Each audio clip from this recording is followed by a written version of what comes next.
తెనాలి రామకృష్ట కవి ఎలాంటి వాడు? తెన్నల రావ కష్ట చల యచివరు ఆక కలి. కవి వెరాయలకు ఎందుకు ఆగ్రహం కలిగింది?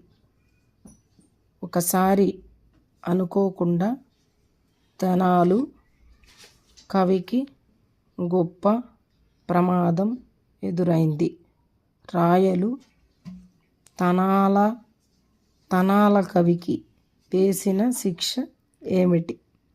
రాయలు తనల కవికి ఒక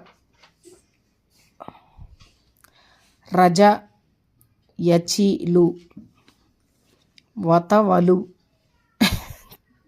తాలు